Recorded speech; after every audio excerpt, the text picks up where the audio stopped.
Sometimes enemy stands before you beyond your expectation. నీ ఊహకు మించి శత్రువు నీ ముందు నిలబడొచ్చు. నన్ను జయించలేవు, నన్ను పడగొట్టలేవు, నీ జీవితాన్ని అంతం చేసేవాడిని నేనని బహుశా ఎవరైనా నీ ముందు నిలబడి సవాలు చేయొచ్చేమో.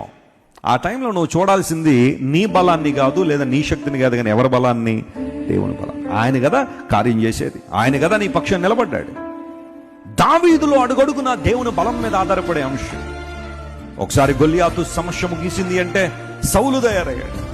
సౌలు సమస్య ముగిసింది అంటే సొంత కుమారుడు అబ్షాలోము తయారయ్యాడు.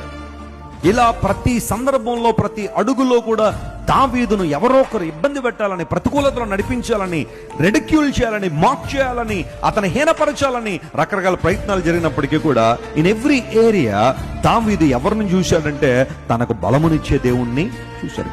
David made God as the source of his strength. తన శాంతికి, తన సమాధానానికి, తన బలానికి ఆధారంగా దేవుణ్ణి చేసుకున్నాడు. కాబట్టే దేవుడు దావీదు పక్షంగా పోరాడాడు, అద్భుతాలు జరిగాయి. దేవుని బిడ్డ, ఈరోజు నీ జీవితంలో లాంటి పరిస్థితులను, ఒక సవాల్ని ఎదుర్కొన్నావు, ప్రతికూలతను ఎదుర్కొన్నావు, నీ కుటుంబంలో కావచ్చు, నీ చుట్టూ కావచ్చు, వాతావరణం ప్రతికూలంగా ఉందా? Look an to God who is the strength of you.